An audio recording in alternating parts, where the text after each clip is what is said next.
Muy buenas tardes a todos, bienvenidos. 5 de la tarde, 30 minutos, hora exacta.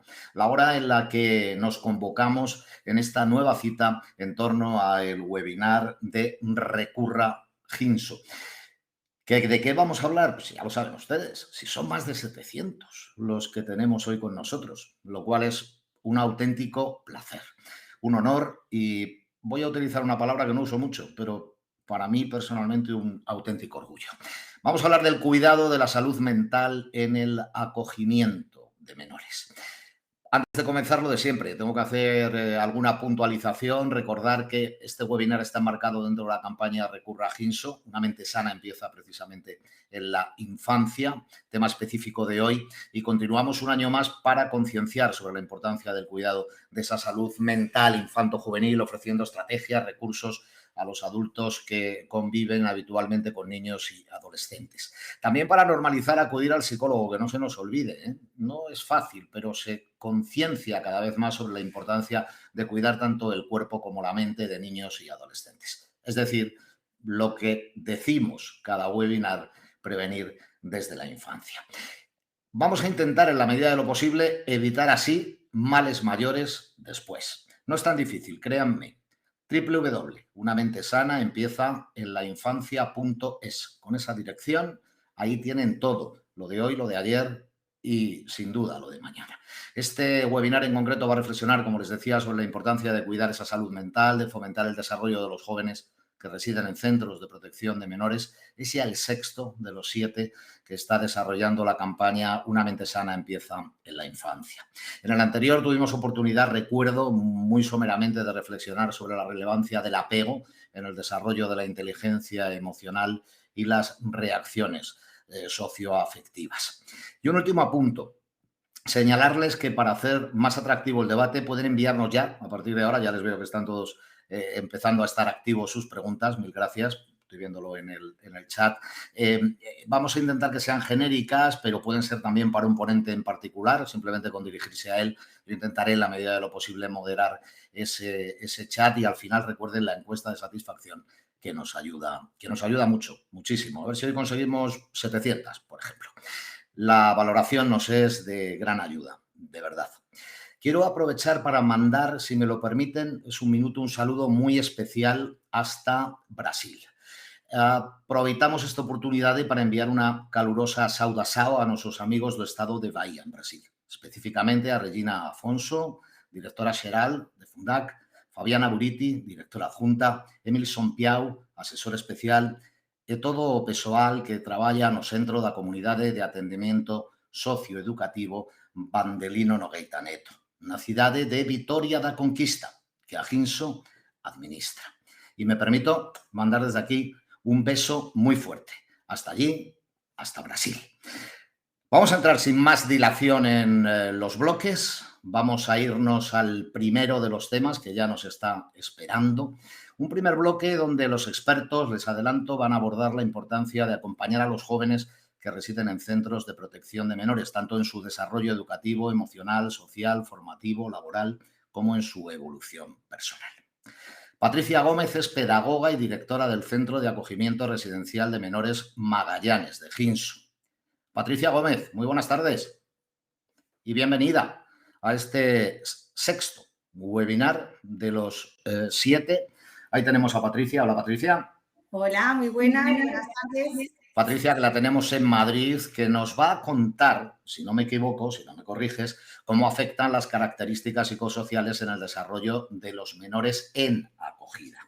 Un tema que conoce, domina y que seguro que nos va a venir espléndidamente escucharla. Tenemos también con ella, en esta mesa redonda, a Víctor Santos, es educador, psicólogo y director del programa Junco Inserción Sociolaboral de Adolescentes Protegidos en Acogimiento Residencial. Don Víctor, muy buenas tardes y bienvenido. Gracias, ¿qué tal? Buenas tardes, Constantino. Pues muy buenas tardes. Estrategias de intervención sociolaboral con adolescentes en acogimiento residencial. Ese va a ser su tema. Don Víctor, aguárdenos, que nos quedamos con Patricia y 1, 2, 3, arrancamos con Patricia este webinar. Su turno. Bueno, pues buenas tardes otra vez. Como ha dicho Constantino, soy Patricia, la directora del Centro de Acogimiento Residencial Magallanes, gestionado por la Asociación Ginso. ¿Vale? Nosotros iniciamos nuestra andadura en octubre del 2020. Entonces, voy a intentar que, a través de mi experiencia, voy a intentar explicar los retos a los que nos enfrentamos con nuestros chicos, que al final, tiene una serie de características psicosociales derivadas de una historia de vida y con los que nos planteamos unos objetivos individuales de trabajo de cara o enfocados a su proyecto de vida futuro. Intentando siempre minimizar las dificultades que las tienen y potenciando sus capacidades que también las tienen, ¿vale? Entonces, bueno, somos un centro con una capacidad de 10 plazas y asumimos el cuidado y la educación de estos menores que carecen de un entorno que pueda satisfacer sus necesidades biológicas, afectivas y sociales. Bueno, pero ¿qué chicos no atendemos? ¿A qué chicos atendemos? Bueno, pues son menores extranjeros no acompañados que abandonan sus países de origen por una serie de circunstancias, ya sea por falta de oportunidades, dificultades económicas, familias desestructuradas, huyendo de conflictos bélicos, ¿vale? Y comienzan una trayectoria migratoria que llegan a España a través generalmente de la zona sur y luego van subiendo. Y bueno, pues en este tiempo voy a hacer así como un perfil de los chicos que hemos atendido. El mayor porcentaje son chicos marroquíes. También hemos atendido a chicos subsaharianos de Gambia, Guinea, Camerún, Mali y en la actualidad estamos atendiendo también a 2 chicos argelinos. Todos ellos con una medida de protección adoptada por la Comunidad de Madrid, es decir, son menores tutelados por la Comunidad de Madrid y desde el momento en el que pisan nuestro centro, yo como directora paso a ser la guardadora legal de todos ellos. Nos pueden entrar chicos desde los 12 hasta los 18 años. Hasta los 18 años porque es el momento en el que ellos cumplen la mayoría de edad y la medida de tutela finaliza. La realidad es que no nos han entrado chicos tan jovencitos de 12 años, ¿vale? Nos suelen entrar chicos a partir de los 16 años, con mayor porcentaje chicos de 17 años, entonces, bueno, y también chicos que están a poco de cumplir los 18 años. Entonces, el trabajo en este campo, pues con estos chicos se concentra en unos meses hasta el cumplimiento de los 18. Bueno, y que a nivel general presentan una serie de características, a nivel social, ausencia de figuras adultas de referencia en nuestro país, un proyecto migratorio sin definir, es decir, aunque tengamos una idea de cuál ha sido su proyecto migratorio, estamos seguros de que hay muchas circunstancias que han vivido que no las quieren contar y no las cuentan, sobre todo al principio, ¿vale? Necesitan un nivel de confianza mucho mayor para contarnos ciertas situaciones que han vivido. Como por ejemplo, hay chicos que viniendo a España debajo de un camión han visto como un amigo ha sido arrollado porque se ha caído del camión y ha sido arrollado por el camión. Pues estas circunstancias no nos las cuentan al principio y ni en mucho tiempo, ¿vale? Necesitan un grado de confianza mayor. Consumos de sustancias tóxicas que inician en los países de origen a una edad muy temprana y que continúan aquí en España. Marginalidad en el país de procedencia. También existe, bueno, pues a nivel formativo, ¿no? Pues escolaridad insuficiente en el país de origen, conocimientos y o aprendizajes no adaptados a los planes de estudio de nuestro país, o sea, desfases curriculares, y escaso o nulo conocimiento del castellano. Y a nivel psicológico, pues impulsividad, dificultad de autocontrol, escasa tolerancia a la frustración, dureza emocional. Bueno, esto es a nivel como muy, muy general. Voy a intentar ser mucho más concreta, poniendo ejemplos y situaciones que hemos vivido y de las que hemos aprendido para desarrollar nuestra labor de la mejor manera posible, ¿no? Nuestros chicos abandonan su zona de confort, que por muy inconfortable que sea, al final no deja de ser su zona de confort, su zona conocida. Abandonan y dejan atrás sus amigos, su entorno, su familia, su vida. ¿Para qué y con qué objetivo? Y si tú les preguntas ¿para qué has venido? Para buscar una oportunidad, una vida mejor. tanto para ellos como para sus familias que siempre están presentes. O sea, cuanto mejor les vaya a ellos, entienden que mejor les va a ir a la familia en su país, que todavía están allí. Entonces, esta es la idea, ¿no? Esto es por lo que vienen. Cuando llegan aquí, ¿qué ocurre? Pues que no todo es tan fácil ni todo es tan sencillo como ellos habían planteado. De repente empieza a haber una serie de situaciones que les provoca un choque.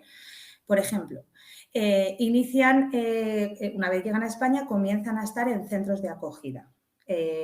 Pasan por varios centros de acogida hasta que llegan, si se quieren quedar en Madrid, a los centros de primera acogida en Madrid y luego ya pasarían a los centros residenciales como el mío.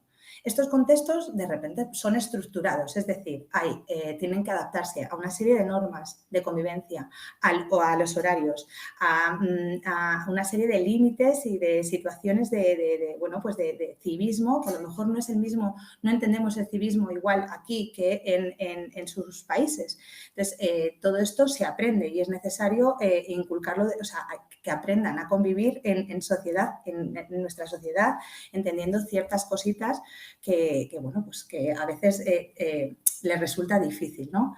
De repente aparecen las figuras de referencia, quiero decir, son personas ajenas a ellos y a sus vidas que se sientan con ellos y empiezan a preguntarles sobre cómo has venido, cómo era tu familia, con quién vivías, empiezan a decirles lo que tienen o no tienen que hacer, a ponerles límites, a trabajar con ellos hábitos. Esto también provoca un choque, ¿no? El idioma, como hemos dicho,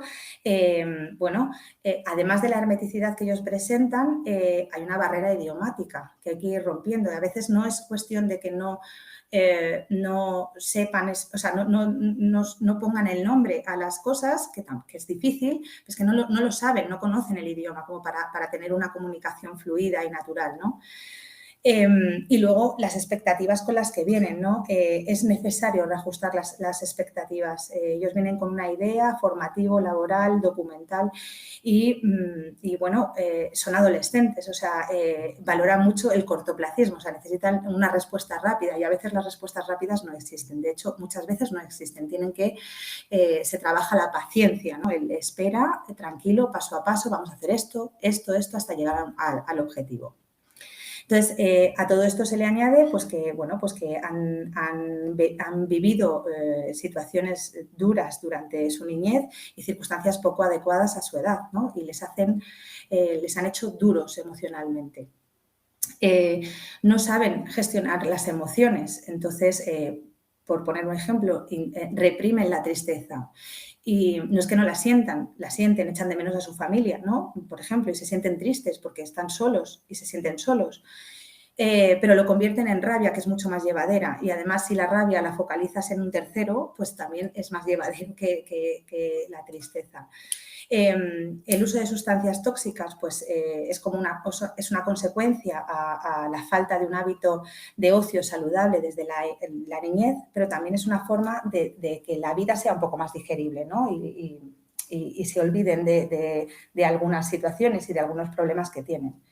Y luego pues, hemos tenido a chicos que tienen las autolesiones en los brazos, lo que coloquialmente y entre ellos se dice que se chinan, bueno, pues los cortes que presentan en los brazos como una forma de trasladar el dolor emocional hacia un dolor más físico, que también es más asumible, ¿no? Además, la falta de apego hace que muchos menores pues, presenten suspicacia y desconfianza plena en el adulto. Esto nos lo tenemos que ganar día a día, paso a paso, poquito a poquito y con mucha tranquilidad y con mucha paciencia. Autoimagen poco ajustada, impulsividad en sus relaciones y una autosuficiencia fingida. O sea, en realidad creen que que no necesitan ayuda y sí la necesitan. Y bueno, ¿qué hacemos con todo esto? Pues podemos hacer, nuestro trabajo se basa en la intervención educativa.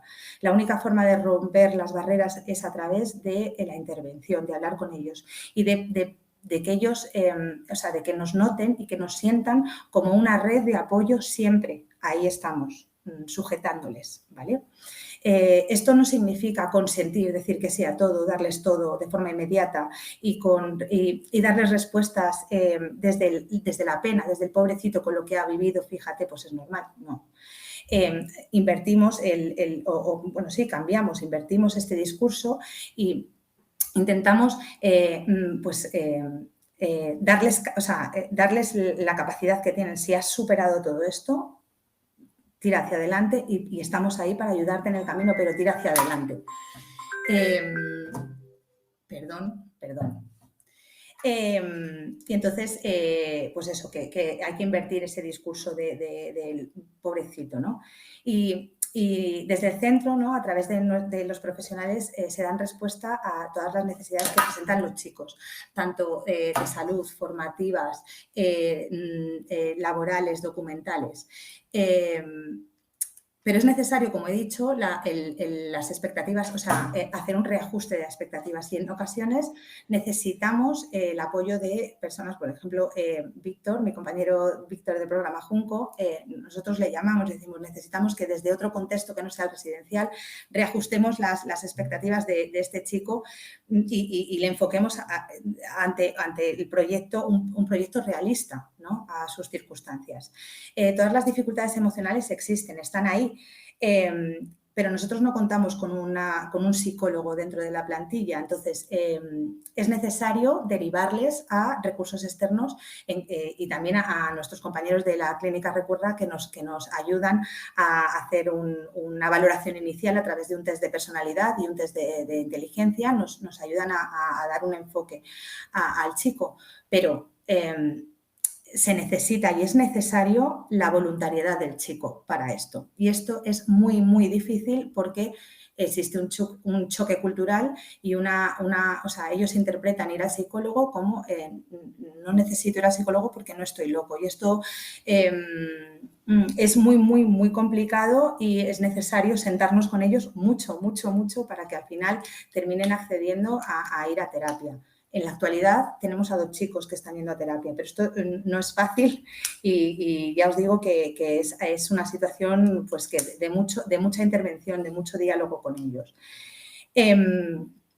Y bueno, pues nada, pues a pesar de estas dificultades que nos enfrentamos a ellas, sí que vemos los cambios, donde antes un chico no te dejaba ni tocarle el hombro, luego te da un abrazo, o sea, sí hay cambios y sí hay cercanía y sí se crea vínculo con mucho trabajo y mucha paciencia. Y nada, pues esto es todo, que muchísimas gracias. A ti, Patricia, porque al final estás hablando de gestionar las emociones, que es algo que no es fácil, pero se te nota en la cara que estás acostumbrada.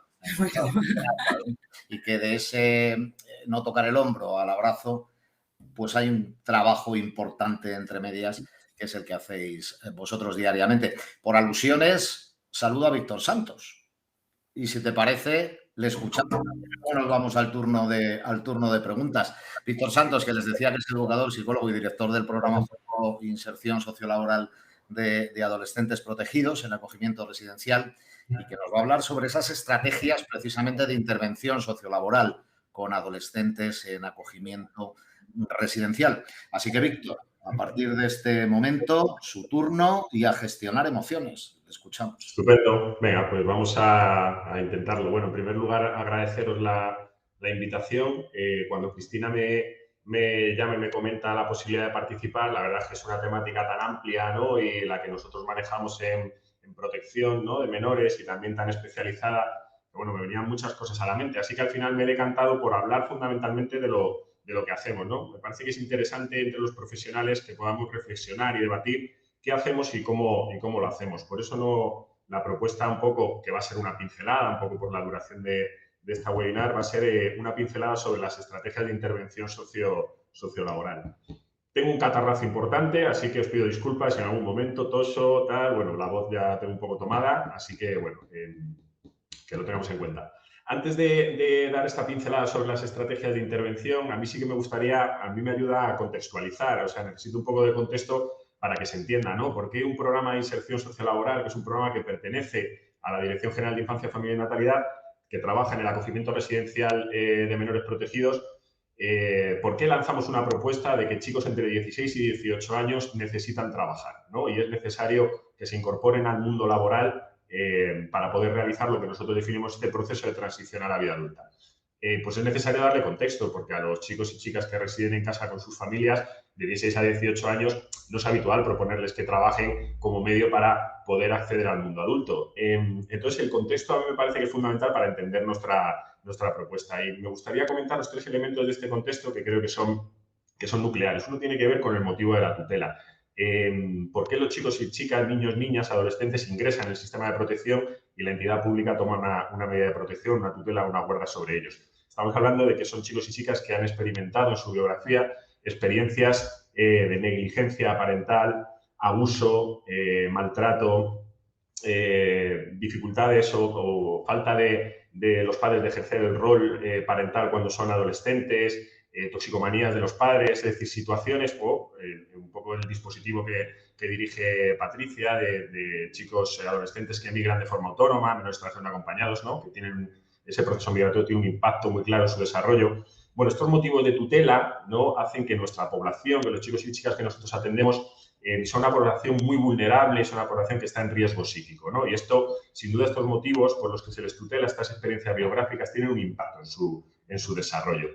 Otro de los elementos que me parece que es interesante conocer para darle contexto tiene que ver con el ejercicio de la medida de protección, ¿no? Una vez que la entidad pública asume la tutela de un niño, de una niña, de un adolescente, normalmente se suele desarrollar desde un acogimiento familiar con familia extensa, si hay algún familiar cercano que pueda hacerse cargo y está dispuesto a hacerse cargo de los niños, o, si no es el caso, con familia no biológica, un acogimiento, ¿no?, familia no biológica, y si no existe esa posibilidad, existe el acogimiento residencial. Y esto, bueno, sin duda es un nuevo contexto donde los niños y las niñas tienen que crecer, que intenta reproducir el contexto familiar, pero que sin duda la experiencia de institucionalización genera una dinámica completamente diferente. Se generan unos vínculos con profesionales, con otros chicos y chicas que han tenido experiencias similares, y estos vínculos van a marcar un tipo de relación que al final va a ir configurando de alguna manera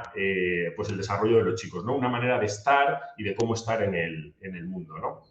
Y otro de los elementos que yo creo que es importante, que nos da contexto, ¿no?, tiene que ver con la finalización de la medida de protección. Los chicos y chicas tutelados, a los 18 años, la entidad pública finaliza la protección sobre ellos. Por lo tanto, el proceso de transición a la vida adulta que tenemos que desarrollar con estos chicos y chicas tiene que ser un proceso acelerado y un proceso comprimido. Estos chicos y chicas necesitan crecer antes de tiempo y asumir las responsabilidades del mundo adulto antes de tiempo, porque la entidad pública a partir de los 18 años finaliza la medida de protección. Aunque es cierto que en la Comunidad de Madrid hay acciones y hay planes y estrategias post-tutela, es importante que entre los 16 y los 18 años desarrollemos itinerarios muy pragmáticos, muy operativos con los chicos para que se puedan dar 2 elementos fundamentales, la formación y el empleo. Y en este contexto, en el contexto de transición a la vida adulta, es donde nuestra propuesta de inserción sociolaboral cobra sentido, porque un poco la idea es ayudar a los chicos a crecer, a llegar a los chicos a hacer un proyecto de autonomía, un proyecto de acceso y de inclusión en el mundo adulto de manera autónoma, responsable, satisfactoria, por medio de elementos propios, ¿no? Es decir, que tengan la capacidad, por medio de la inserción sociolaboral, de poder tomar decisiones sobre su vida y de poder colocarse en el mundo adulto de manera adecuada. Para ello, nosotros tenemos como encuadre dentro del programa Junco lo que definimos como la cultura del trabajo, ¿no? Es un poco el marco de referencia donde nosotros vamos a trabajar todas estas estrategias de intervención sociolaboral. Y la cultura del trabajo no deja de ser un entramado de valores, de creencias, de actitudes, de hábitos que tienen que acompañar al interés del joven por tener una ocupación laboral, ¿no? Y que, de alguna manera, esta ocupación laboral le tiene que permitir modificar su entorno más próximo, ¿no? Modificar sus condiciones de vida, ¿no? Un poco la idea de fondo sería cómo el trabajo es una necesidad para nuestros jóvenes, para los chicos, adolescentes y jóvenes procedentes del sistema de protección, y cómo es una herramienta educativa para los profesionales. Una herramienta educativa que permite generar otros escenarios de intervención, otras responsabilidades, otros roles, otras experiencias satisfactorias, ¿no? Otras experiencias de crecimiento que los profesionales tenemos que utilizar en clave de, pues eso, con intencionalidad educativa, ¿no? Con mucha coherencia para que pueda pues de alguna manera tener un impacto en el proceso de crecimiento y de desarrollo de los adolescentes. En este contexto en este encuadre, ¿no?, de cultura del trabajo es donde nosotros pues, desarrollamos estas estrategias de intervención sociolaboral. Doy alguna pincelada sobre algunas de ellas, es decir, esto de estrategias, ¿qué hacemos? ¿Cómo lo hacemos? ¿No? Pues nos parece fundamental, en primer lugar, colocar a los chicos y a las chicas como protagonistas de su propio proceso. Y esto que he dicho así, pues suena muy bonito, claro, pues ¿cómo lo hacemos? ¿No? Es decir, colocar a los chicos como protagonistas de su propio proceso, teniendo en cuenta la biografía que tienen, las experiencias que han tenido, la experiencia de institucionalización, el momento evolutivo en el que se encuentran. Bueno, pues nos parece que se puede hacer de varias maneras, pero hay una que es fundamental, que tiene que ver con hacerles, con facilitar y acompañarles en los procesos de toma de decisiones. Al final, la autonomía, la gestión de la propia vida implica aprender a tomar decisiones sobre uno mismo y tomar decisiones en relación con otras personas. Entonces, en el ensayo, un poco en el trabajo, en el acompañamiento socioeducativo entre los 16 y los 18, darles el protagonismo implica que les acompañemos y les ayudemos a tomar decisiones. Y eso para los profesionales, para la institución, implica asumir riesgos. Es decir, el trabajo con estos adolescentes implica que los profesionales asumamos riesgos en los procesos de toma de decisiones de los chicos y de las chicas. Otro de los elementos, otra de las estrategias, tiene que ver con las particularidades de la población, ¿no?, que atendemos. No nos olvidemos que son adolescentes, que están en un momento donde la personalidad se está construyéndose, se está consolidando, donde hay una exigencia social importante, donde el grupo de pares y de iguales, ¿no?, empieza a tener, pues, bueno, tiene una relevancia, ¿no?, empieza a ser como las claves de donde ellos se manejan, que la experiencia de institucionalización define también un contexto que tiene unas características completamente diferentes al contexto familiar. Bueno, la intervención tiene que estar a nivel sociolaboral muy orientada a estas particularidades. Una de las herramientas que utilizamos como estrategia de intervención tiene que ver con el diseño compartido, con el diseño acompañado de itinerarios de inserción sociolaboral. Es necesario que nos juntemos con los chicos y con las chicas y que de manera conjunta diseñemos un plan de acción. Es decir, cómo vamos a enfocar este proceso de transición a la vida adulta y cómo vamos a diseñar un itinerario de inserción sociolaboral que nos permita ir consiguiendo algunos logros, consiguiendo algunos objetivos, haciendo una revisión de dichos objetivos si fuese necesario, qué acciones vamos a implementar, quiénes van a ser los responsables. Es decir, es importante que planifiquemos la intervención y que lo planifiquemos de manera conjunta, dando cabida o dando protagonismo a los jóvenes desde su toma de decisiones, ¿no? Otra de las estrategias que nosotros utilizamos en esta parte de inserción sociolaboral tiene que ver con la participación del entramado empresarial. Entendemos que las empresas forman parte, son agentes con responsabilidad en el proceso de crecimiento de los chicos y chicas procedentes del sistema de protección. Tienen que ofrecer, o un poco nuestra labor es intermediar para que surjan las experiencias laborales, porque entendemos que si no se dan, es necesario que haya experiencias laborales reales donde los chicos puedan medirse, ponerse en situación, puedan confrontar sus deseos con la realidad, puedan tener referentes adultos que van a ser los referentes de la empresa, compañeros, jefes, jefas, que forman parte de lo que va a ser la vida real, ¿no? No va a ser, no tanto a nivel institucional. Entonces, nos parece fundamental que el entramado empresarial participe del itinerario ofreciendo una oportunidad laboral a nuestros chicos y a nuestras chicas. Y luego, así por último, ¿no?, como una de las estrategias que, bueno, yo entiendo que sí que son fundamentales para este trabajo, tiene que ver con el manejo de los vínculos y de las relaciones. Un poco la experiencia, lo que a mí me dice después de unos años es que lo más terapéutico es la relación educativa y cómo se establece esa relación, cómo se manejan los vínculos, cómo se maneja esa disponibilidad emocional del profesional para que estos chicos y chicas que vienen de experiencias vitales bastante traumáticas, ¿no?, puedan de alguna manera, si no reparar, sí de alguna manera encontrar adultos, ¿no?, que son referentes, que son permanentes, que están de manera continuada, ¿no?, y que se puedan apoyar, ¿no?, los chicos y las chicas en nosotros como profesionales para poder asumir y avanzar en este proceso de transición a la vida adulta que bueno, que de alguna manera es un poco antinatura lo que les pedimos en función del contexto social, pero que es inevitable para ellos por las circunstancias vitales que les ha tocado vivir. Entonces, el manejo de los vínculos afectivos y relacionales, que de alguna manera nos compromete como profesionales porque implica que seamos referentes estables, permanentes, referentes.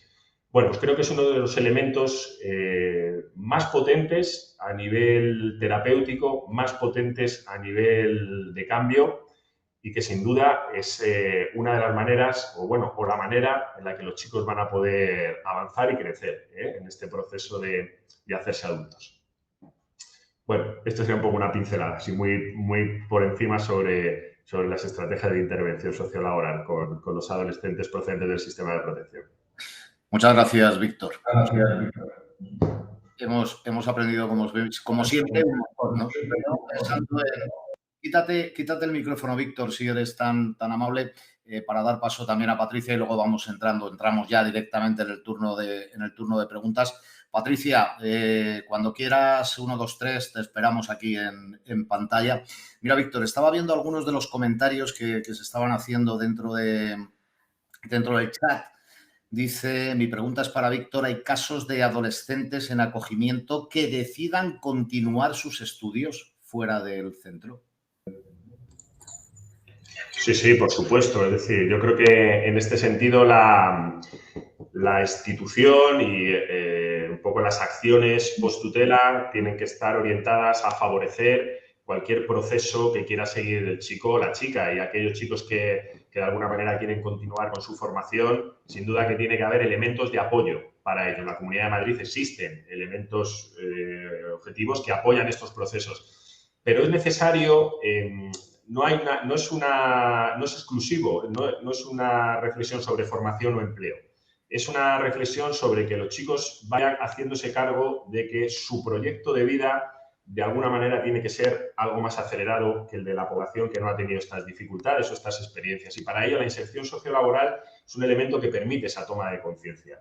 Por lo tanto, aquellos chicos que quieran continuar con su formación, pues nosotros les animamos a que lo hagan, por supuesto, pero sí que también les animamos a que lo puedan compaginar con la inserción sociolaboral, porque las circunstancias vitales de estos chicos les tienen que permitir, o sea, tienen que tener elementos suficientes para tomar decisiones de forma autónoma, porque normalmente cuentan con pocos apoyos. Entonces, bueno, pues la independencia y la capacidad de tomar decisiones, si alguien me dice lo contrario, no, pero hoy por hoy pasa por, y de hace mucho tiempo, pasa por tener recursos propios vía inserción sociolaboral y trabajo. Seguro que sí, ¿no? Y seguro, digo que sí. En esa línea vamos a seguir dialogando porque veo que hay más preguntas en el chat. Patricia, que no te hemos olvidado, que estás ahí. Actividades que se fomentan en los centros para que los menores mejoren sus vínculos. Bueno, pues al final las actividades que hacemos en el centro es una casa, es su casa, ¿vale? Entonces... es verdad que tenemos planificadas actividades, programas de habilidades sociales, de autonomía personal, pero al final el vínculo se establece poco a poco y estando ahí, ¿vale? Y entonces saliendo con ellos, saliendo de ocio, saliendo a cenar o a comer a un sitio marroquí que ellos dicen, es que queremos ir a un sitio marroquí, y entonces el educador se va con ellos, come con ellos y de repente el contexto residencial se rompe y empieza a ver, o sea, te empiezan a ver de otra manera también, que eso es necesario, ¿no? A ver cómo decirlo, al principio ellos vienen y tú eres un poquito el que está ahí diciéndole las cosas que tiene que hacer y tal, y esto no suele gustar. Entonces, de repente, romper esa dinámica y verte desde otro prisma, en ocio, yendo a la piscina, haciendo un picnic en la piscina y haciendo bombas y riéndote con ellos, eso hace que al final te vean de otra manera. Y luego hay una parte súper importante que es el trabajo individual, ¿no? Y el momento el momento que el educador busca para estar con ese chico, ya sea en el centro o fuera del centro, o sea, yo siempre digo lo de fuera del centro porque al final dentro de la casa ellos sienten como que es todo normas, ¿no? Esto, al final son normas de convivencia muy básicas, pero para ellos es como todo normas, todo lo que tú me digas y tal. Y entonces salir y buscar un espacio también fuera tomándote una Coca-Cola y hablando de cuál es tu objetivo y que el educador esté también ahí diciendo, es que yo voy a estar contigo en este proceso, no estás solo. Entonces, eso es lo que crea vínculo y lo que va rompiendo las barreras con las que vienen. Esos vínculos son, por lo que entendemos, Patricia, bidireccionales, es decir, que seguro que tú también has aprendido muchísimas cosas, ¿no? En esas salidas de la casa y luego en la vuelta a la casa y comentar esas salidas. Tenemos más cuestiones. A propósito de lo que decía Víctor, que a mí me llamaba la atención porque implicaba empresas, utilizaba ese término, las instituciones, obviamente, casi una formación continua, ¿no? Era lo que estaba reclamando. O sea, esto no se acaba aquí, sino que luego hay que seguir, no digo de la mano, pero sí pendiente, ¿no? De que esa formación se lleve a cabo. Nos preguntan de qué manera escogen los jóvenes su profesión cuando salen de los centros o por dónde se encaminan, hacia dónde se dirigen. Bueno, al final aquí hay una dificultad que es lo vocacional tiene que ser práctico, es decir, lo vocacional tiene que tener posibilidades de llevarse a cabo. Y muchas veces aquí hay un contraste entre los deseos de los chicos teniendo en cuenta, y de las chicas teniendo en cuenta la situación que tienen de acceso a la mayoría de edad y de estar lo mejor preparados posibles para asumir sus circunstancias con respecto a hacer itinerarios formativos desde un ámbito vocacional o incluso hacer un itinerario de inserción laboral, es decir, acceder a un empleo desde lo vocacional. Hay que intentar conjugar ambas cosas, es decir, finalmente tenemos en cuenta que chicos de 16 a 18 años, por el bagaje formativo que tienen y por el bagaje de experiencia, normalmente pueden acceder a empleos pues, de baja cualificación, los primeros empleos que podríamos llamar, ¿no? Nosotros lo que motivamos mucho a los chicos es que puedan encontrar su vocación dentro de la empresa. No les comentamos, o sea, no inhibimos esa parte vocacional, sino lo que comentamos es que puedan desarrollar esa vocación desde la experiencia real, desde la experiencia laboral. Y al final hay chicos y chicas que se decantan por profesiones que también tienen que ver pues, con nuestro contexto, ¿no? Pues con un poco el nivel de empresas que tenemos, pues la hostelería, el nivel de los oficios, es decir, hay, pues bueno, quizás un poco el tejido empresarial donde más oportunidades laborales hay, ahí es donde los chicos se encaminan. Esto también es muy heterogéneo, es decir, que aquí los chicos y chicas tienen intereses muy variados y, bueno, pues tienen que al final confrontar un poco entre sus deseos y sus posibilidades reales de poder desarrollar esas experiencias vocacionales. Y sobre todo en una línea, es decir, la línea de la continuidad. Es decir, todos hemos tenido experiencias de tener que tener determinados trabajos que no eran nuestros trabajos ideales para poder conseguir un puesto de trabajo o una experiencia laboral que estaba más encaminada a nuestros intereses y nuestras vocaciones. Al final es una propuesta similar. Deseo y realidad, Patricia, ¿cómo hacerlos conjugar desde vuestro papel, ¿no? Desde el papel del educador para ayudar en ese desarrollo sin límite, si puede ser, de los menores? Pues acompañándoles en todo, o sea, en todo lo que necesiten. O sea, al final tenemos una labor muy importante de acompañamiento, pero no de acompañamiento solo de hago por ti las cosas, ¿no? Que esto tenemos también una tendencia a intentar solucionarlo todo de forma rápida y en el estrés del día de, bueno, pues llamo yo, bueno, pues lo hago yo, ¿no? Al final te acompaño, pero tienes que ganar autonomía e independencia. Entonces, las primeras veces al médico se va contigo. Las siguientes veces al médico se va a ir contigo, pero la cita la vas a pedir tú, porque dentro de 3 meses vas a tener que gestionar tú tus citas médicas. No va a haber nadie que llame por ti. Las entrevistas, ellos van al programa Junco, ¿no? Pero desde el centro, por ejemplo, nos sentamos, se sientan los educadores con ellos y hacen por role-playing de entrevistas y continúan en eso. Reforzamos las actitudes y los comportamientos positivos y los objetivos conseguidos, ¿no? Y ha dicho alguien en el chat también, es muy importante no mentir. La realidad es o sea, una vez que mientes y el menor sabe que has mentido, el chico sabe que has mentido, te has caído con todo el equipo. Entonces, más vale tener una intervención dura en un momento dado, donde se refleje una realidad, aunque sea dura y es mejor decirlo, que desviarnos en otros sentidos. Entonces hay que ser claro con los chicos, hay que dar respuestas, pero también que ellos vayan avanzando en la búsqueda de respuestas por ellos mismos y que por supuesto ellos también se marquen sus objetivos, que ya os digo que hay que reajustarlos, pero que al final sean ellos, o sea, ellos llega un momento con 18 años que van a salir y ellos van a tomar las decisiones sobre su vida. Yo no voy a estar ahí, estaremos ahí, porque además muchos chicos luego nos preguntan, nos llaman, nos dicen, pero dejas de estar ahí. Entonces, hay que trabajar en esa independencia y en ese, bueno, pues así, de esa forma creo que ayudamos a estos chicos a seguir hacia adelante. Seguro que sí. Mira, muy rápido, un titular prácticamente y cambiamos de bloque, que ya nos está esperando el siguiente tercio, pero estaba viendo una pregunta que me parece clave, la hace Esther, es una de las últimas que han entrado en el chat para Víctor, por ejemplo, pero en titular, ¿cómo se aborda la frustración?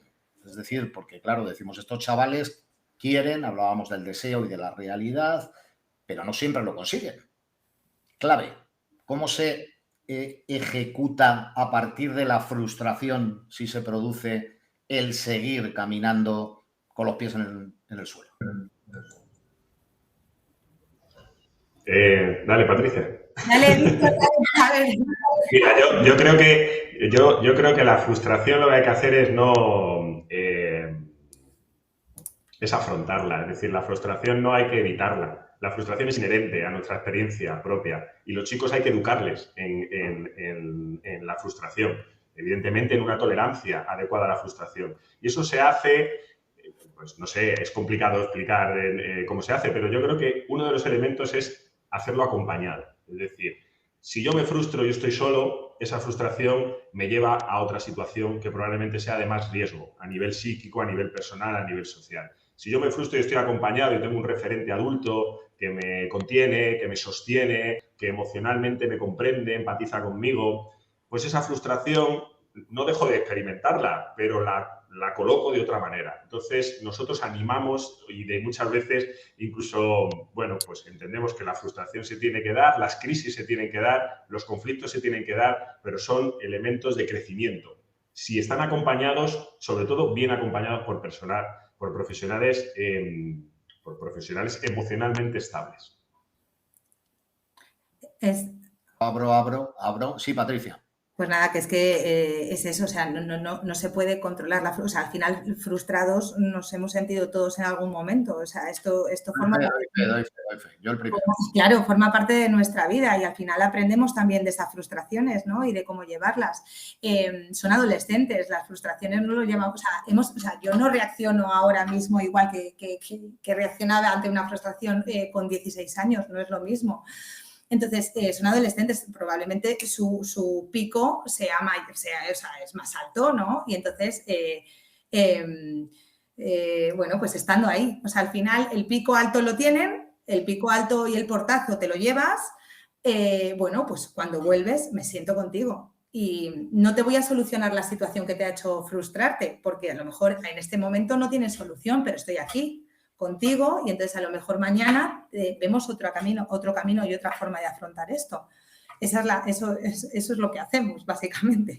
Claro, acompañar, qué bien, qué fácil el chat, os están escuchando, os están interpretando, os están apoyando, os están criticando también, os están pidiendo alguna aclaración, ahora lo podéis hacer en el chat, pero fíjate qué bien se termina esta mesa con este cierre. Dice Juan Carlos, siempre con la verdad por delante. Dice María Esmeralda, paciencia y constancia. Y añade, trabajo grupal. Yo creo que tenemos ahí un colofón perfecto. Patricia, Víctor, Patricia, muchas gracias. Gracias. Son las 6 de la tarde y 14 minutos. Estamos en directo en este sexto webinar de Recurra Ginso y decíamos que nos íbamos a marchar a otro de los bloques. Luego un repaso desde dónde están entrando todos ustedes, porque, en fin, me estoy sorprendiendo de este lado y de aquel lado del charco. En ambas márgenes están interesadísimos en lo que estamos hablando. Esa salud mental, la gestión emocional en menores también, en el sistema de protección que decíamos que íbamos a hablar de ello, pues ahora es el turno. Nos vamos a marchar hasta Almería. Vamos a ir a Purchena. María Asunción García es presidenta de Interprode y Nerea García es psicóloga clínica del Centro de Protección de Menores de Problemas de Conducta La Casa. Están las dos ahí, María Asunción y Nerea. Yo creo que están incluso juntas. Hola ambas. Buenas tardes. Buenas tardes. Coral, ¿qué tal por Almería? ¿Qué tal tiempo? Fresco. Hace fresquete. Bastante fresco. Ha cambiado. Abríguense. Centros de menores con problemas de conducta. Entre la heterogeneidad de perfiles y la intervención individualizada. Vamos a ver cómo hacemos eso. Les voy a dejar su turno, se lo reparten ustedes como quieran y ya las estamos escuchando. Mil gracias. Vale, pues voy a comenzar yo en este caso. Bueno, en primer lugar, buenas tardes a todos y gracias a Recurre y a Ginso por darnos la oportunidad de compartir este espacio, pero sobre todo a aquellas personas que estáis al lado de esta ventana, al otro lado de la ventanita, escuchando nuestras reflexiones. Interprode es una entidad sin ánimo de lucro que trabaja exclusivamente con menores de exclusión social del sistema de protección. He de decir que acabamos de cumplir 15 años y desde que el año 2007 se puso Interprode en contacto con la Administración de la Junta de Andalucía. En estos 15 años hemos atendido a 1.557 menores, de los cuales 1.321 son niños y 236 niñas. No voy a entrar muchos detalles en qué centros tenemos para no restarle tiempo a Nerea, pero sí decirles que tenemos centros tanto en Granada, Jaén y en Almería. Y trabajamos con niños con problemas de exclusión, o sea, problemas de conducta, conflictos sociales y con menores extranjeros no acompañados. Nuestra especialidad al día de hoy es cómo empezamos con problemas de conducta. Vamos a hacer algunas reflexiones y siempre de nuestra experiencia. Vamos a poner una reflexión que consideramos que es muy importante, que son las 48 horas primeras de un menor cuando llega a un centro. El menor que llega a un centro tiene la misma urgencia que una persona que entra al hospital en un estado grave. Las primeras 48 horas son cruciales para su futuro y para su recuperación. Y sobre todo si se trata de menores extranjeros no acompañados. Cuando tenemos entrada de menores extranjeros no acompañados, debemos tratarlos de una forma especial porque su estancia en el centro, para que su estancia en el centro sea productiva. Estamos hablando de menores que llegan a España con un enfoque de adultos y con un proyecto migratorio diferente. Y el tiempo que disponemos para trabajar con ellos es límite. Como ha dicho Patricia, los menores extranjeros llegan alrededor de los 16, 17 años, por lo tanto, los 18 años le va pisando los talones y este periodo tan corto para trabajar con ellos, a ellos les angustia bastante. E incluso nos angustia también a las personas que trabajamos con ellos. Afortunadamente, la Junta de Andalucía dispone de pisos de alta intensidad. ¿Qué quiere decir esto? Que una vez que cumple su periodo hasta los 18 años en centros de protección, pasarían a pisos de alta intensidad, pero tienen que reunir una serie de requisitos. Y contamos con poco periodo para cumplir esos requisitos. Uno, estar documentado. Segundo, conocer perfectamente el idioma y además de tener buen comportamiento en el centro. Todo esto, como he dicho anteriormente, le angustia muchísimo e incluso le llega a retrasar su periodo de adaptación en el centro. Tuvimos, en el año 18-19 aproximadamente, eran muy escasas las plazas que había en pisos de alta intensidad. Os voy a contar un caso que tuvimos de un niño que actualmente está estudiando tercero de Relaciones Laborales. Este niño llegó a los 18 años y no encontrábamos plaza para que entrara en un piso de mayoría de edad. Afortunadamente conseguimos una después de muchísimo esfuerzo, una plaza, y bueno, pues terminó la ESO, terminó bachiller, actualmente está en tercero de Relaciones Laborales y además está trabajando con nosotros en Interprode de mediador intercultural. Tenemos varios menores extranjeros no acompañados, hoy ya mayores, trabajando con nosotros. Ha dicho Víctor algo que me llama también la atención y que es común en todos los centros, que tiene muy poco tiempo para crecer. Desgraciadamente, los 18 años se le echa encima y nuestros hijos a los 18 años siguen siendo niños y estos niños son ya adultos a los 18 años. El periodo de adaptación es clave, evidentemente, para la adaptación de un niño. Y en este periodo, en el periodo de adaptación es cuando obtienen la confianza y la seguridad. Problemas de conducta. En problemas de conducta hemos observado que en los últimos 2 años el perfil de los menores que llegan a problemas de conducta ha cambiado. Sobre todo, la mayoría tienen problemas de salud mental. Tampoco voy a entrar mucho en detalle porque Nerea sí va a profundizar bastante en este tema. Pero sí me gustaría destacar que sería necesario o muy importante que los menores tuviesen una edad más o menos similar y sus características también similares para poder trabajar mejor con ellos. ¿Quién elabora el plan de intervención? Pues bueno, el plan de intervención, a nuestro criterio, lo debe elaborar siempre las personas que le conocen. Equipo técnico, junto con su tutor, en colaboración con la unidad tutelar y, por supuesto, con la participación activa del menor. Es muy importante que el menor participe en su elaboración de su plan, porque así sus objetivos se irán cumpliendo, lo cumplirán más fácil. ¿Por qué? Porque él irá aportando su idea, sus prioridades, sus gustos y entonces será mucho más fácil que ese plan de intervención y esos objetivos lo pueda cumplir el menor bastante más rápido, ¿no? Por supuesto que la familia debe ser conocedora también de su plan de intervención, porque no debemos de perder nunca, el menor nunca debe de perder el vínculo con su familia. Una vez que estos menores cumplen el objetivo, en problemas de conducta deben de abandonar el centro. ¿Dónde deben de ir? Bueno, pues si es un menor que está en un centro de problemas de conducta porque ha tenido problemas con la familia, una vez que se soluciona el problema, el conflicto familiar, este menor tiene que abandonar el centro. ¿Y dónde debe de ir? Por supuesto, una reagrupación familiar. Otros menores no se puede llevar a cabo una reagrupación familiar, tienen que irse a los centros donde más se adapta a las características que presenten los menores. Por supuesto, la evolución de un menor siempre depende y es debido y se debe a la profesionalidad de las personas que trabajan con ellos y a su formación. No quiero entretenerme más, quiero dejar a mi compañera Nerea que va a hablar bastante sobre problemas de conducta y salud mental y yo ya quedo a la disposición para cuando se haya alguna duda o alguna pregunta. Muchísimas gracias. Buenas tardes, soy Nerea, soy psicóloga clínica del equipo técnico del Centro de Protección de Menores con problemas de conducta de la casa y me gustaría compartir con vosotros esta tarde una serie de reflexiones sobre las cuales podremos debatir, aunque sea de forma breve, cuando finalicemos la exposición. Antes de empezar me gustaría pedir disculpas porque tengo la voz un poquito tomada. Vale.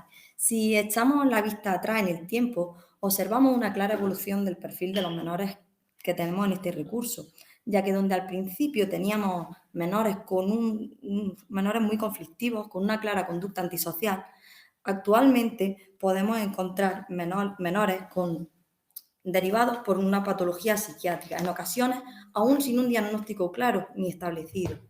Esta compleja variedad se ha ido incrementando con el ingreso de menores con discapacidad y otros perfiles novedosos como los referidos a la identidad de género, la violencia filioparental y adiciones emergentes como son las derivadas de las nuevas tecnologías. Esta heterogeneidad de tipología que nos encontramos actualmente en el centro hace que nos tengamos que plantear nuevos abordajes psicoeducativos cada vez más complejos e individualizados, atendiendo a las características específicas de cada menor. Si bien esta heterogeneidad confluye en una convivencia común, por lo que es determinante el encuadre relacional para la estabilidad del grupo. Todo esto se dificulta aún más cuando los perfiles resultan totalmente antagónicos, pero tienen que compartir espacio y tiempo. Os pongo el hipotético caso de la convivencia de un menor con trastorno del espectro autista con graves problemas de conducta, con un menor transgénero que presenta conducta autolítica y a su vez nos llega un menor recién salido de reforma juvenil, agresivo, desafiante, con conductas heteroagresivas y transfóbicas. Como podéis observar, estos tres menores son muy diferentes y sus características son tan diversas como sus propios perfiles. Desde nuestra entidad entendemos que privar a un niño de sus padres y de su entorno familiar, aunque sea por su propia seguridad y bienestar, solo puede justificarse desde la certeza que durante el tiempo que persista el desamparo y su tutela sea responsabilidad de la Administración, este menor va a ser asignado a un recurso en el que pueda superar todos aquellos aspectos sociales, educativos y emocionales de los que ha carecido anteriormente y que le han provocado su situación. En los casos de menores susceptibles de ser acogidos en conflicto social o bien en problemas de conducta, el establecimiento de un diagnóstico certero y la asignación a un recurso específico con los profesionales y programas adecuados será la base de una intervención exitosa o puede que todo lo contrario. Por lo que pensamos que no es cuestión de rellenar vacantes, sino de asignar a cada menor en aquel recurso que sea más adecuado para él. Es cierto que durante los últimos años se ha realizado un importantísimo avance en la atención a menores tutelados, con medios cada vez más específicos según los perfiles y alteraciones que presentan. Pero creemos que la ausencia de un trabajo en red entre los ámbitos educativo, social y sanitario, con diagnósticos certeros, profundos y más especializados, la creciente proliferación de casos y la ausencia de recursos suficientes y específicos a la diversidad de casuísticas hace que corramos el riesgo de convertir la derivación de los menores, en muchos casos, en una desafortunada reasignación de plazas libres. Cuando nosotros hablamos de problemas de conducta en menores y adolescentes, nos referimos al mantenimiento de patrones de rebeldía, de desobediencia, negativismo, agresividad que puede derivar en problemas con los padres, con las figuras de autoridad, irresponsabilidad, problemas de adicciones, violación a las reglas y agresión a propiedades y personas. Sin embargo, es que la realidad en estos centros específicos es que coexisten los perfiles mencionados con otros eminentemente de salud mental, donde se combina la intervención terapéutica psicoeducativa con la farmacológica. Es decir, trastornos de conducta derivados de distintos niveles de patología psiquiátrica, a su vez mezclados con problemas de conducta generados por un contexto social traumático y más o menos marginal. Con lo que las particularidades de estos perfiles, que suelen ser muy sensibles a una desestabilización que puede evolucionar a incompatibilidad, de manera que si coexiste conflicto social con patología psiquiátrica, observamos que disminuye la capacidad psicoterapéutica de evolución. Por ello, pensamos que es muy importante para el procedimiento de la asignación de plazas que desde las propuestas de las unidades tutelares hasta la resolución de la administración competente se han tenido en cuenta una serie de factores criteriales que ajusten las necesidades de los perfiles a los recursos ya existentes. No es necesario decir que somos plenamente conscientes de la permanente escasez de recursos, la dificultad del proceso y, por supuesto, de la buena fe y profesionalidad de todos los responsables y profesionales implicados, que actúan siempre desde la búsqueda de interés superior del menor. A nuestro juicio, algunos de estos factores a tener en cuenta serían los siguientes. Primero, un adecuado y profundo diagnóstico del menor y de su situación personal, buscando los factores de protección más idóneos, de manera que se pueda determinar la distancia a todos esos factores de riesgo que han generado su situación, esos riesgos derivados de su entorno social, familiar o incluso geográfico. Segundo, un análisis de las posibilidades que presenta el centro en cuanto a su situación geográfica. Debemos de tener en cuenta las capacidades e intereses formativas del menor y las posibilidades de integración comunitaria. Tercero, observar la situación actual del resto de perfiles que tenemos en el centro. Debemos de hacer un análisis de ese nuevo ingreso y de sus probabilidades de éxito en el centro. Y además, cómo ello debe influir o cómo puede influir en el resto de menores, haciendo especial atención a todos estos menores que tienen una casuística personal, pues que hay que tener un especial cuidado por su desestabilización. Y por último, la posibilidad de poder estudiar el perfil de nuevo ingreso por aquellos profesionales especializados del centro receptor, teniendo la posibilidad de emitir un dictamen no vinculante sobre la idoneidad y la compatibilidad del ingreso, aún a sabiendas que la última palabra ha de tenerla siempre el organismo de tutela correspondiente. En consecuencia, en un sistema de asignación de plazas que no se tenga en cuenta algunos de estos criterios, este proceso se convierte, si se me permite la expresión, en un cajón desastre donde en ocasiones terminan derivando a algunos menores que no evolucionan o que no se adaptan a este tipo de recursos. Con un agravante para los perfiles de peor pronóstico, que si antes no abandonan el recurso por fuga, por mayoría de edad o por cumplir, por ingreso en reforma, por incumplir alguna normativa, ya no existe un dispositivo de un rango superior para atenderlo. A pesar de que en el mandato legal que sobre el papel incompatibiliza el ingreso de menores con patologías psiquiátricas propias de salud mental, lo cierto es que en los centros especializados en problemas de conducta, con una intensa y progresiva especialización de los profesionales, han sabido adaptarse y obtener importantes logros siempre y cuando estos ambientes terapéuticos no se vean perturbados con la llegada de otros perfiles terapéuticos, perfiles disruptivos, agresivos y desestabilizantes. Así pues, y a modo de conclusión, si el menor tiene derecho a ser asistido en el dispositivo que mejor se adecue a sus necesidades específicas, desde Interprode queremos plantear la necesidad de una reflexión seria, rigurosa y responsable sobre las mejoras pertinentes en este trascendental ámbito del sistema de protección, dirigidas siempre a preservar el bienestar superior del menor. Muchas gracias y quedamos a vuestra disposición para cualquier duda o pregunta. Muchas gracias, Nerea. Gracias, como no podía ser de otra manera, también a quien te ha precedido, a María Asunción, que la tenemos ahí, que le ha dado un golpe de tos. Ya ven ustedes, estas cosas son... Igual era usted, porque vaya soy yo. Bien tosía, pero estábamos todos sufriendo mucho. Vamos a ir rápidamente a nuestro siguiente invitado dentro de la mesa, si les parece, e inmediatamente después entramos en el turno de preguntas y de debate, que hay unas cuantas ya en el chat. Nos vamos a trasladar desde Almería hasta Navarra. Vamos con Galia Alal. Hola, Galia. Buenas tardes. Está por ahí, está en Marcilla, yo creo, exactamente, un pueblo que bien conoce Javier Urra, que después nos acompañará en la clausura. Galia, bienvenida, buenas tardes. Hola, muy buenas. Muy buenas.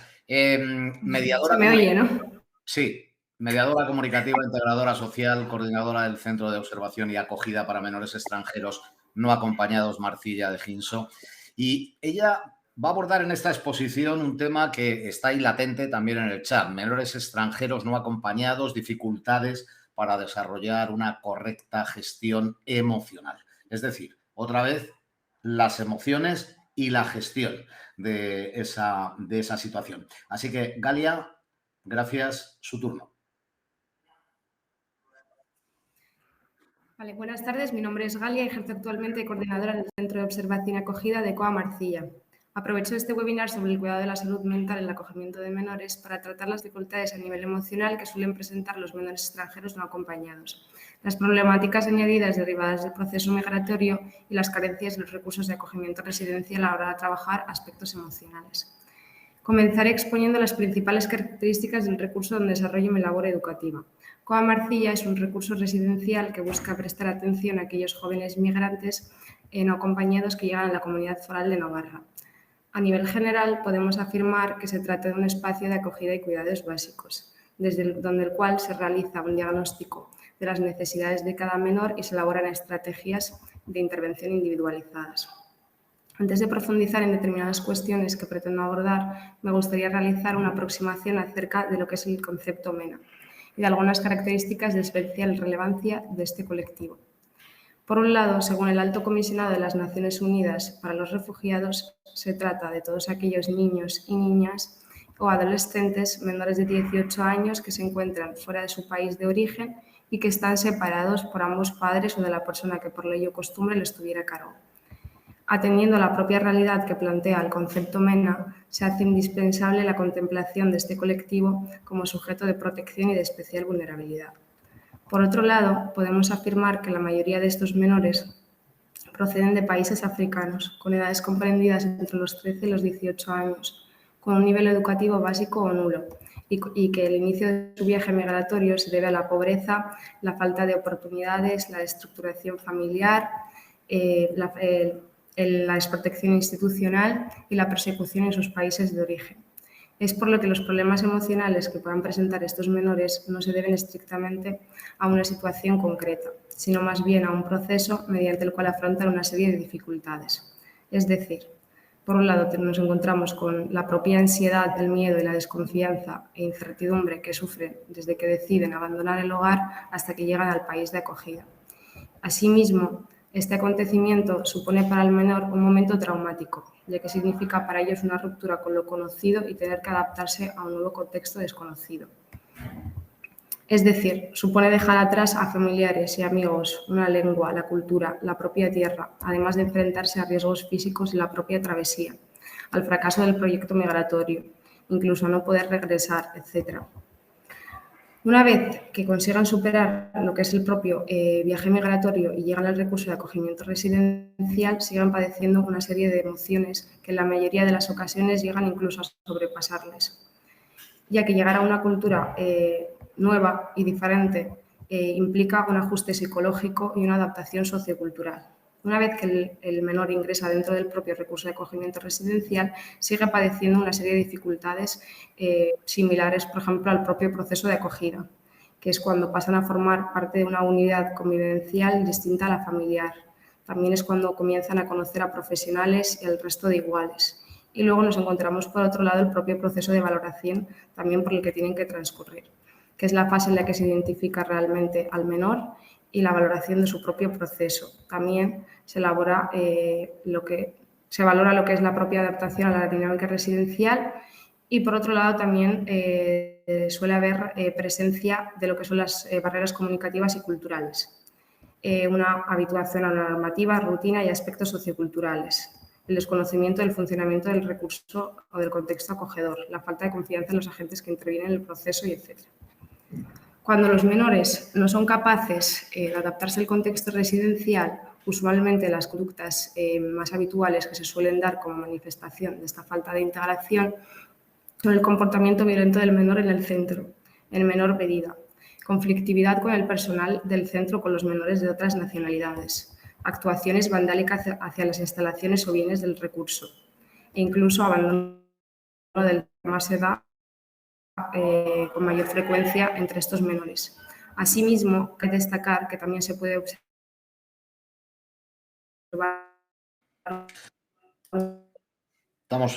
Estamos teniendo algún problema con esa comunicación. entre las expectativas migratorias y la realidad que se encuentra dentro de los recursos de protección. La culpa o todas las características anteriormente expuestas afectan de forma directa a la identidad de los menores migrantes y a su estabilidad emocional. Hay que destacar que las características anteriormente expuestas que afectan a esta estabilidad e identidad emocional de los propios menores no se abordan de forma íntegra desde los recursos de acogimiento residencial. El personal educativo suele abarcar numerosas áreas similares a la institucional, la de atención a las necesidades básicas, la educativa, la familiar, la sanitaria, que no le permite trabajar de forma continuada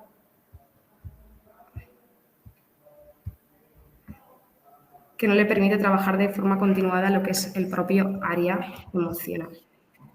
Asimismo, factores como la poca información acerca de los aspectos socioculturales del origen de estos menores o de las distintas situaciones personales que presentan dificultan el diseño e implementación de acciones relacionadas con el aprendizaje de una correcta gestión emocional. Factores, por otro lado, como la alta rotación de menores, la heterogeneidad de los mismos y el dinamismo continuado que caracteriza esta tipología de recurso dificultan aún más el trabajo emocional. A nivel de propuesta personal para trabajar esa problemática, creo que la deficiencia o la ausencia de hábitos sociales de convivencia y de una correcta gestión emocional influye de forma directa en los problemas de integración que puedan mostrar algunos menores. Es por lo que, tanto desde los propios recursos de protección como el personal que interviene con este colectivo, se debe prestar gran atención al proceso de estos menores, analizando de forma integral las problemáticas que puedan surgir como resultado del viaje migratorio, la adaptación al país acogedor, tanto dentro del sistema de acogimiento residencial como una vez cuando cumpla la mayoría de edad. Para terminar, puntualizaré que aunque el personal educativo interviene en medida de lo posible con estos menores, se deberá realizar un diagnóstico de detección precoz para solventar o no agravar más esta problemática. Sin lugar a duda, la presencia de estos menores supone un reto para los sistemas de protección y para el propio personal educativo que interviene con ellos, sobre todo a la hora de trabajar el aspecto emocional, enseñando a estos menores a conocer y a gestionar sus emociones, mejorando las relaciones interpersonales positivas, potenciando su capacidad empática, promoviendo un adecuado desarrollo personal y aprovechamiento del recurso en el que se encuentra. Muchas gracias, Galia. Hay actividad en el centro, ¿eh? Se nota por ahí un ruidito. Es que estoy justo ahora mismo dentro y se les escucha, es difícil controlarles a veces. Está en Navarra. Bueno, es difícil que controlemos nuestras emociones, que es de lo que estamos hablando hoy. Así que imagínate cuando estáis ahí en pleno trabajo. Gracias, Galia. Voy a volver a recuperar, no te vayas, si me lo permite, que están con nosotros dentro de la mesa, y en lo que las tengamos, aprovecho, sin embargo, para preguntarte a ti, mira, la última pregunta que me ha entrado, que es cómo se trabaja esa gestión emocional con los menores extranjeros no acompañados. Realmente yo creo, y de la experiencia que tengo, que la gestión emocional, siendo un área tan importante, no se aborda de la forma en la que se tendría que hacer. Primero, como ya he mencionado anteriormente, el personal educativo y sobre todo el personal educativo que desarrolla su labor dentro de lo que son los propios centros de primera acogida de menores extranjeros no acompañados abarca demasiadas áreas y eso limita la hora de trabajar lo que es un aprendizaje emocional profundo realmente y útil para estos menores. Por otro lado, también nos encontramos con unos menores, como había puntualizado antes Patricia, que realmente sienten un rechazo acerca de cualquier abordaje, de cualquier aspecto emocional. Y por otro lado, también carecemos de lo que es una figura de un psicólogo o una psicóloga que quizás nos dé unas pautas al resto del personal educativo para poder también abordar Fíjate, apunta, perdona, Galia, esta temática de una forma más eficaz. Apunta en el chat David Feredia, que yo no lo sabía, que en la Comunidad Autónoma de Canarias es obligada una asignatura obligatoria en educación primaria que se llama Gestión de las Emociones. Y añade David que, en su opinión, esta asignatura obligatoria se debería implantar en la ESO y también en el bachiller, ¿no? O sea, que estamos dando vueltas ahí. Realmente, cuando nosotros hablamos de una gestión emocional, también tenemos que tener en cuenta lo que son las propias características de esos menores, que son bastante diferentes a cualquiera que conocemos más cercano o de lo que es el propio contexto que nosotros tenemos. O sea, hablamos de unos menores que son migrantes, que afrontan una serie de dificultades que son muy complejas a la hora de abordar. Entonces, sí que es verdad que se requiere de un profesional que tenga una formación y que pueda abordarlas de una forma específica.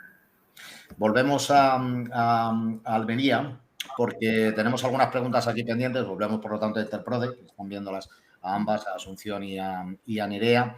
Se está hablando de que cada vez llegan más tarde los menores en el chat, se está hablando mucho, ¿no? ¿A qué edad deben llegar, preguntan, los menores al centro y qué se considera un periodo, Asunción, de estancia razonable? Vamos a ver, el problema de conducta, con la reciente ley, dice que no deben entrar los menores antes de los 13 años. Nosotros, esta ley entró en el año pasado, ¿no? Sobre julio. Nosotros discrepamos en eso porque el tiempo que llevamos trabajando con problemas de conducta, que no es poco, tenemos la experiencia que cuando surge un problema en un chico o en una chica, cuanto antes se aborda ese problema, antes se soluciona. Entonces, nosotros hemos tenido aquí niños con 11 años, con 12 años, que han venido con una situación compleja, familiar o no familiar, y con esa edad se trabaja muy bien con el chico o con la chica y una vez que se soluciona el problema, se va. ¿Qué ocurre? Que hay veces que estamos esperando que tengan 13 años y un día para ingresar en el centro. Ese niño está perdiendo tiempo. Ese niño tendría que haber entrado muchísimo antes. ¿Por qué? Porque el problema ya existe. Ya no es prevención, ya hay que tratar ese problema. Por lo tanto, cuanto antes llegue, antes se aborda y antes el equipo técnico, tanto psicólogos como todos los profesionales que trabajan en el centro, empiezan a trabajar con él en el minuto 1. El tiempo que debe estar la estancia, pues cuando se cumplen los objetivos. Si aquí tenemos un menor, un chico o una chica que ha cumplido su objetivo y sigue estando en el centro, involuciona, es decir, volvemos a la primera fase, la fase inicial. Por lo tanto, el periodo que debe estar oscila entre los 9 meses, máximo 2 años. Así lo indica la ley, que debe ser hasta 2 años. Pero si a los 9 meses ha cumplido los objetivos, debe de ser el centro. O sea que sería un 13, máximo 15, si entrara con 13 años. No, si entrara a los 13 años puede estar se soluciona el problema, no se soluciona hasta los 15 años, no puede estar más de 2 años. Por lo tanto, la importancia de cuanto antes se detecte el problema y antes se trate, antes se soluciona. A ver si me lo aclaran también y se lo podemos aclarar. Nerea, ¿un recurso de alta intensidad? Bueno, un recurso de alta intensidad es aquel dispositivo que está para cuando los menores están ya para cumplir la mayoría de edad y poder seguir trabajando todo ello, todo lo que hemos trabajado previamente a esa mayoría de edad, en un recurso que sigan acompañados una vez que ya no estén tutelados y sigan acompañados por profesionales que lo orienten en su formación, en su inserción laboral y puedan pues seguir desarrollando todas esas cosas que se han quedado a medias, porque es lo que hemos dicho, son menores que al final se ven precipitados a la vida adulta. Y tienen que salir. Y como decíamos antes, hay ¿verdad?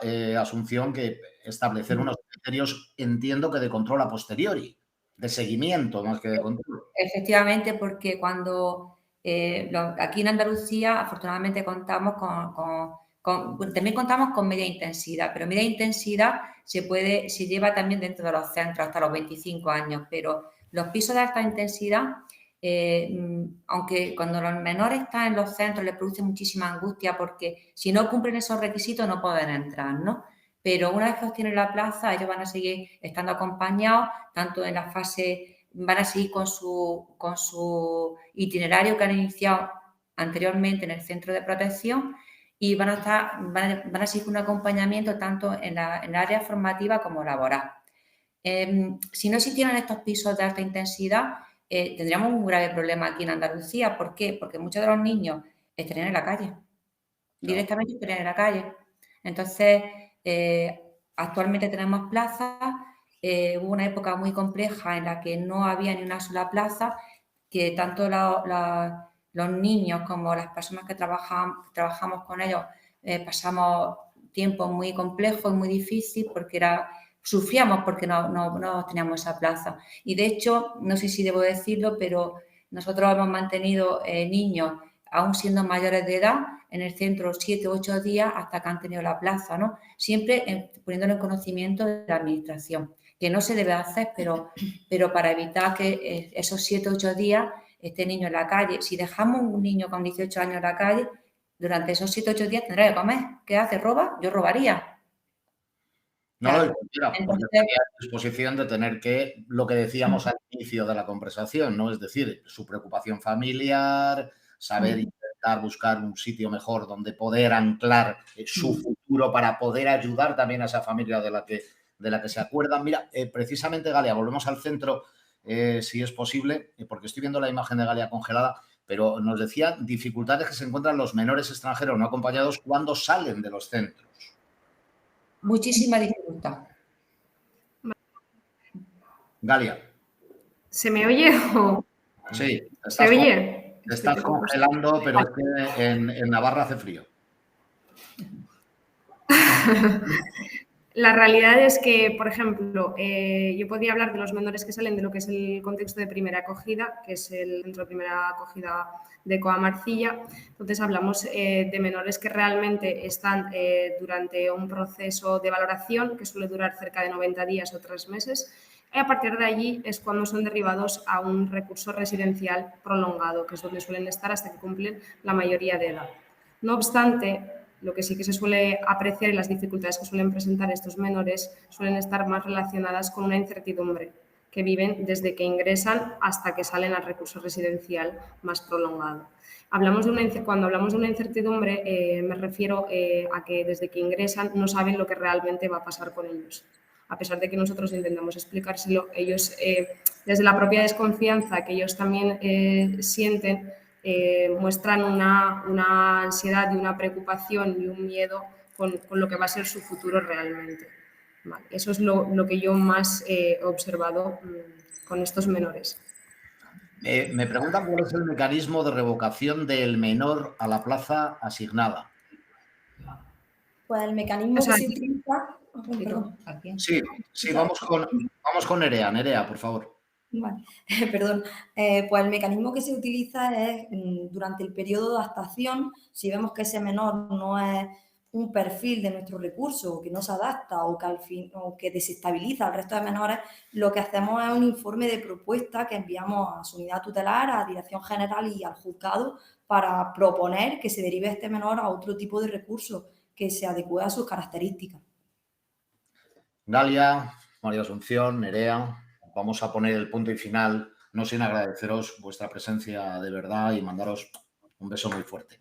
Vamos a saludar a Javier Urra, que creo que le conocéis. Las tres, en cualquiera de los casos, aparecerá en breve un bigote y un mostacho, que dicen por ahí, y ese bigote se corresponde con nuestro querido Javier Urra. Fue el primer defensor del menor de la Comunidad de Madrid. Me estaban por aquí apuntando que es de cumplimiento obligado, lo dice Raquel, en Madrid, de cumplimiento obligado el plan de autonomía de 16 a 21 años. O sea que esto seguro que me lo puede ratificar el bigote del señor Urra. Bienvenido. Oye, muchísimas gracias. No se puede hacer mejor que lo haces tú, Constantino. No se puede invitar a gente que sepa más, que explique mejor y que sea tan consciente. Por lo tanto, yo voy a hacer un uso de la palabra 7 minutos. ¿Te parece, Constan? Y entonces, me parece extraordinario. Me voy. Hasta ahora. Hasta ahora. Y entonces, hablando de menores, de acogida, de salud mental, me parece que hay temas que son esenciales. En España hay, para que tengamos un dato definitivo, 17.000 niños, niñas y adolescentes que viven en algún centro para menores de edad. Repito, 17.000 niños. Son datos del 2020 que aparecen en el 2021.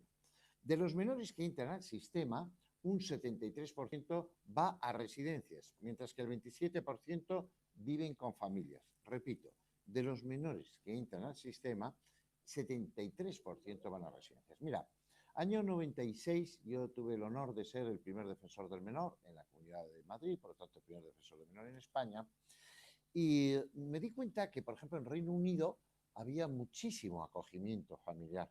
Aquí no, aquí cuesta, aquí gusta adoptar o en todo caso lo que se denominaba el acogimiento preadoptivo. Hay una implicación de posesión. Oye, escucha, en Alemania gusta alquilar pisos, en España lo que gusta es adquirir pisos. Tenemos otra cultura, otros horarios, otras características. La mayoría de los menores de edad en acogimiento residencial son varones.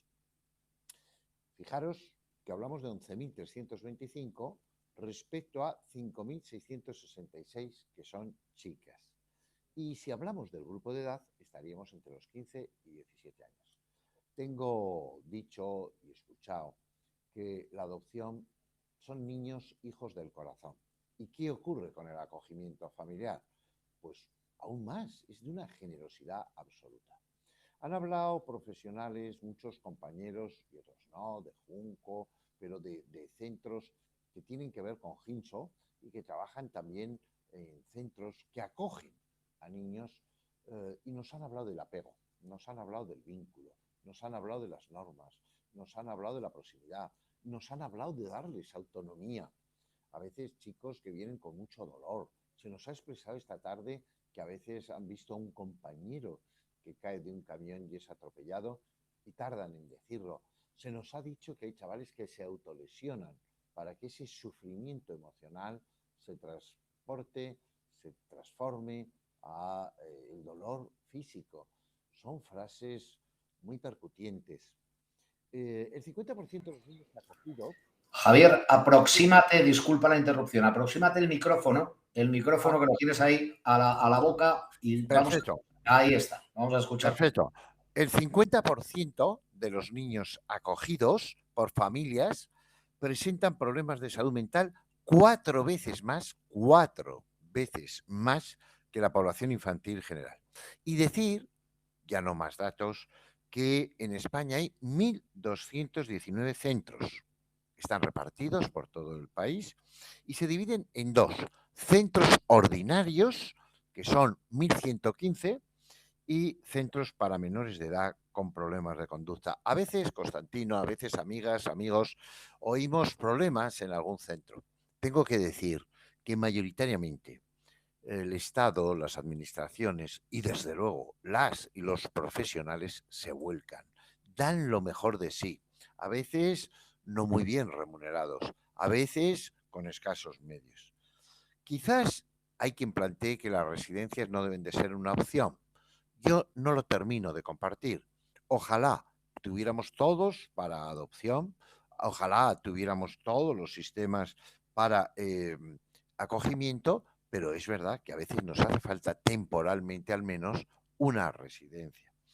Y desde luego lo que sí tenemos que alertar es de la institucionalización, continuada en el tiempo. Por ejemplo, en el centro terapéutico de Recurra-Ginso tenemos un 24% de chicos que han venido y que son adoptados, mayoritariamente del este de Europa, y que generan problemas a sus padres por ese vínculo, por ese sentimiento a veces de deslealtad con los padres biológicos. Pero es que hemos detectado que muchos de ellos vienen con lesiones cerebrales mínimas, vienen a veces con síndrome de feto-alcohol y sobre todo que han estado en esas residencias del este de Europa donde no hay calor afectivo, donde no hay cariño.